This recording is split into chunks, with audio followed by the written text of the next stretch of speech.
Hey everybody, Manitoba Hal here. Today is another Tuesday video for my Patreon channel, and that means for you guys on YouTube who aren't part of Patreon, another free video. I have my nice Martin soprano ukulele here, and I wanted to talk to you today about spicing up your blues. Now, a little while ago, I did a video on spicing up your blues that you can see up in this corner here right now if you want to go watch it. It's more of an intermediate. There's a lot of stuff up the neck, and it's a little difficult, and a few people have mentioned that if you're a beginner, you're going to have some trouble maybe with some of these moves. So I thought I'd do another one that was about spicing up a simple blues progression for someone who only really knows their first position chords. So we're going to use a simple 12-bar blues. It sounds like this. This is an old song called Atlanta Moan. So we're starting on C. It goes like this. 1, 2. Nobody knows Atlanta like I do. Nobody knows Atlanta like I do. And the reason I know it, I traveled through and through. Now those chords are like this. Say C, C, C, C, C, and F, F, F, and C, and G7, G7, G7, C. If you got a good woman, here's a lesson I'll give to you.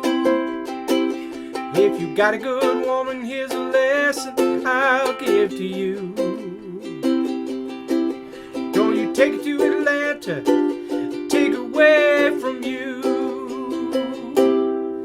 Now, you'll notice that my right hand is just doing this kind of a strum here. And what I've got is a little extra emphasis on beats 2 and 4. So it's 1, 2, 3, 4, 1, 2, 3, 4.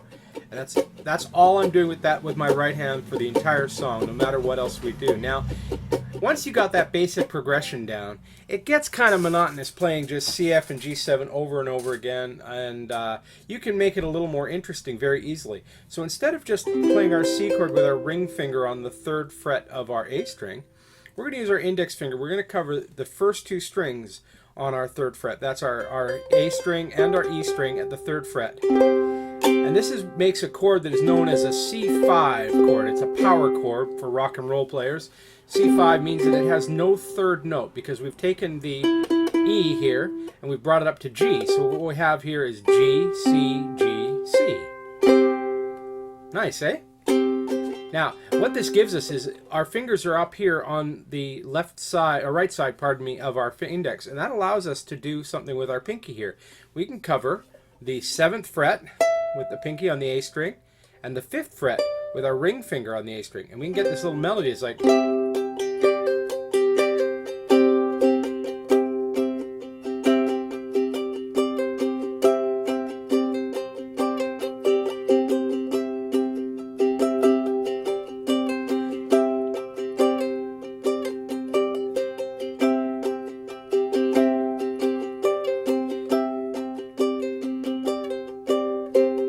Now you'll notice I'm doing a little bit more to the strum to make that work. There's a couple of double strums and some different emphasis, but try to listen to it in just in terms of, you could just do it very simple.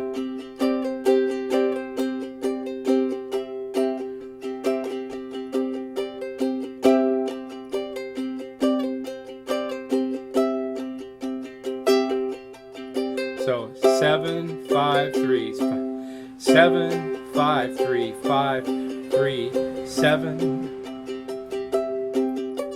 7, 5, 3, 5, 3, 7, 5, 3. Nobody knows Atlanta like I do. Nobody knows Atlanta like I do.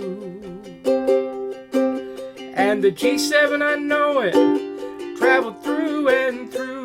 So just practice that section over again here, going 7, 5, and 5, 3, 5, 7, 5, 3, F, and C5, and G7, back to C,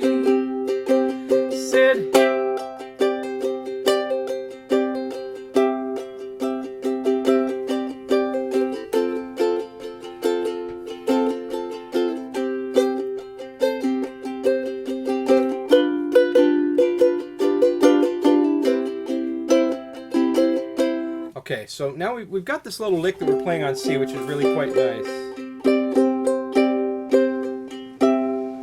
What can we do with the F chord? And well, once we've got our F, we can do the same kind of thing by moving a little melody here between the 2nd and 3rd fret on the A string. So we're holding our F chord down.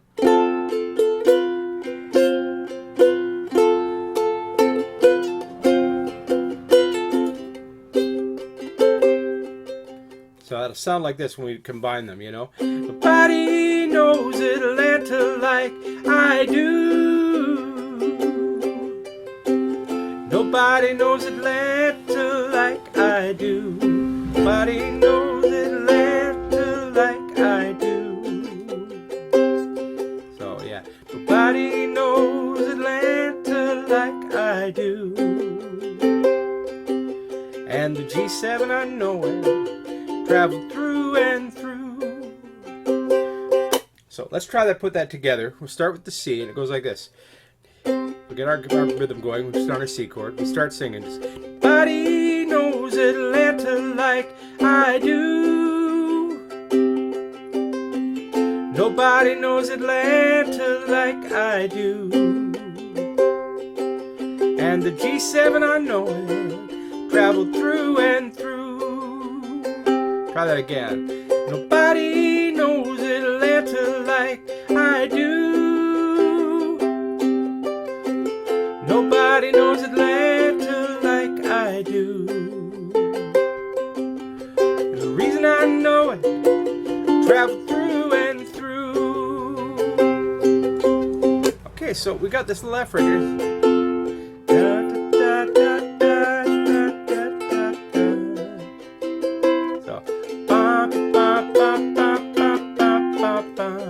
Now one thing I'm doing on there that you're probably noticing is I'm hitting those notes on an upstroke, so it's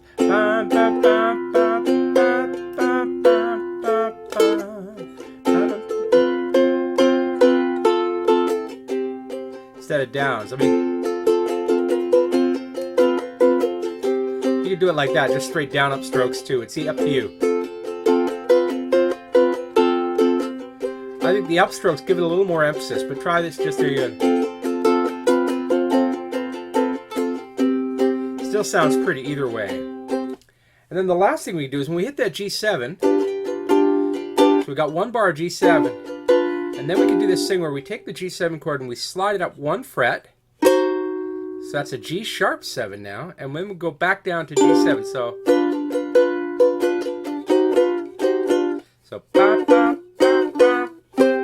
so it's just, it's a little move like that. So it sounds like this all put together. See, everybody knows Atlanta like I do. Nobody knows Atlanta like I do. And the reason I know it, I traveled through and through. If you got a good woman, here's a lesson I'll give to you. Got a good woman, here's a lesson I'll give to you. Don't you take it to Atlanta, take her away from you. So there you go, have some fun with that. And remember that what you're doing is you're just moving chords around a little bit or playing on extra notes that work. Like in the case of our C5, when I come all the way up to the 7th fret here, I am playing, what am I playing? I'm playing an A, B, C, D, E note. So just like the E that would normally be in a C chord, I'm adding it there. Then I've got a nice D here, which is part of the melody, down to C. So, and with the F, I've got F, B, C, B, F, C, G7, G sharp 7, G7, G sharp 7, G7, and C. So it's a lot of fun, and you don't have to do a whole lot more. This is the hardest thing to get used to, is to place that half bar there and use your fingers up above the fret instead of below, like you're used to. You're used to doing chords like this. You're not used to stretching notes above the chord. So have some fun. We'll see you in a couple weeks. Actually, 1 week, because I'm a little late getting started this month. Hey guys, thanks for watching my little tutorial on spicing up your blues for beginners. I want to thank my Patreon subscribers for constantly supporting me in these endeavors. If you're not a part of Patreon yet, let me explain it to you. It's a simple monthly subscription for as little as $1 per video. That's per video I create each month, not what videos you watch. For as little as $1 per video per month, so $2, you get access to behind the scenes content, and you help me keep these videos free for everybody. So thank you to my Patreon supporters for being a part of my journey and my family, and I want to welcome all my new subscribers. And if it's something that interests you, follow the link below and you can find out more and sign up or not sign up. You are completely in control, and either way, these videos are going to continue to be free because that's what we want to do. So thanks.